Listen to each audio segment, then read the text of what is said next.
जय माता दी, जय माँ कामाख्या, जय श्री महाकाल महाराज।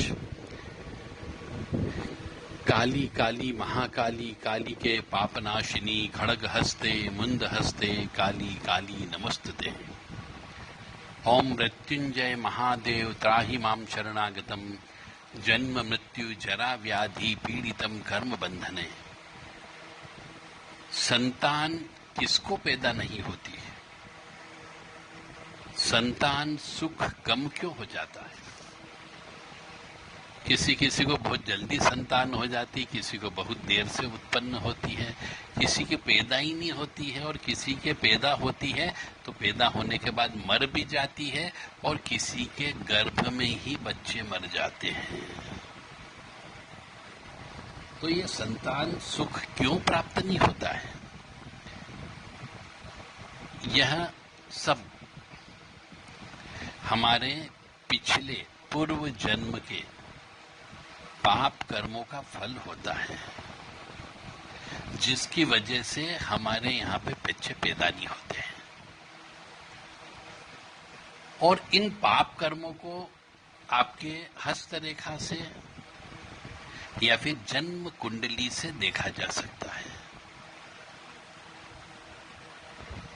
जन्म कुंडली जब चेक करते हैं तो उसमें कई प्रकार के श्राप मिलते हैं, जिससे बच्चे पैदा नहीं होते हैं।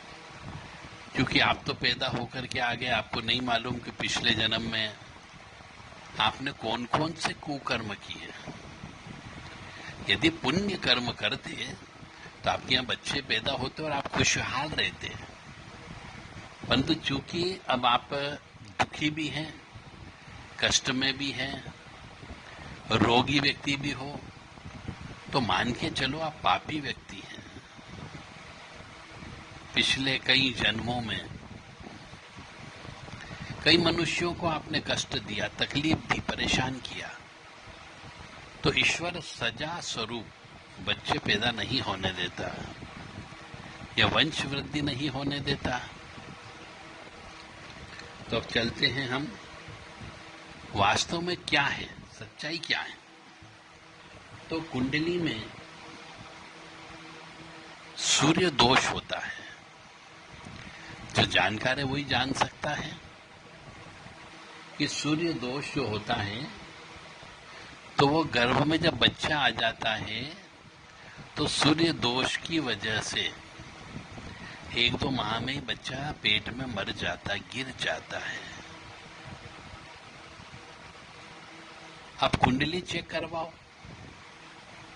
तो आपको पता लगेगा कि आपके बच्चे पैदा क्यों नहीं हो रहे हैं। गुरु दोष होता है तो भी पुत्र उत्पन्न नहीं होता है। लड़कियां तो पैदा हो जाती है, गुरु दोष होने पर लड़कियां तो पैदा हो जाती है, परंतु लड़का पैदा नहीं होता है। कई बार बुध का दोष होता है, बहनों का श्राप होता है, चंद्र का दोष होता है। तो ऐसी में पुत्री सुख प्राप्त नहीं होता है, पुत्रियां पैदा ही नहीं होती है। और कई बार पितृ दोष होता है, तो पितृदोष होने पर भी संतान उत्पन्न ही नहीं होती है, और यदि हो गई तो वो संतान मर जाती है।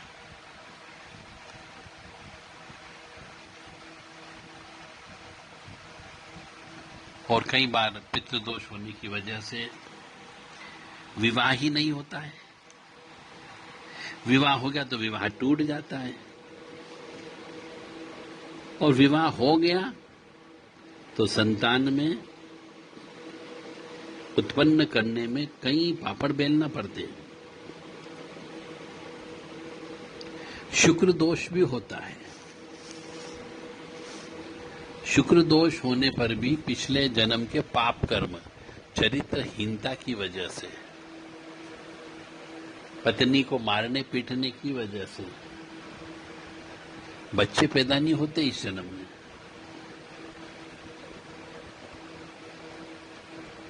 और शनि दोष भी होता है, तो शनि दोष में भी बच्चे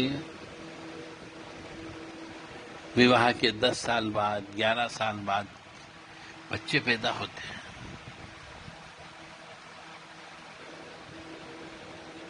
और शनि की वजह से ही पेट का ऑपरेशन भी होता है, जिसको हम सीजेरियन चाइल्ड कहते हैं। तो ये जितने दोष मैं आपको बता रहा हूं, यह सब दोष आपके पिछले जन्म के कुकर्मों की जो खेती करके आए हैं, उस खेती में से जो फल मिलने वाले हैं, वह फल ही यहां पे दिखाई देते हैं इस जन्म में आपको। मातृ ऋण होता है, स्त्री ऋण होता है। इन दोनों ऋण की वजह से संतान हो गई तो वो संतान जो है शत्रु पैदा हो जाती है, शत्रु संतान उत्पन्न हो जाती है। यानी कि पहले किसी का पैसा खा के आए हो,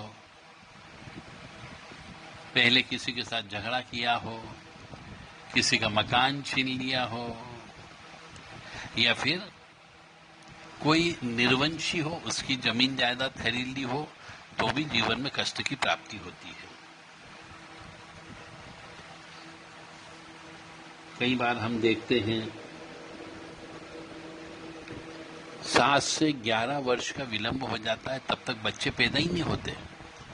न जाने क्यों मशीन बंद हो जाती है। डॉक्टर के पास जाते हैं तो डॉक्टर कहता पूरी मशीन ठीक है भैया, परंतु बच्चे गर्भ में नहीं टिकते हैं।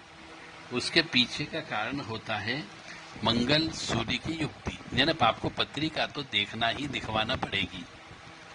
ये सब दोष जो होते हैं, जितने भी ऋण में बोल रहा हूं, सूर्य दोष, मातृ ऋण, स्त्री ऋण, गर्भपात का दोष, गुरु दोष, ये सब कुंडली में जानकार व्यक्ति पहचानते हैं।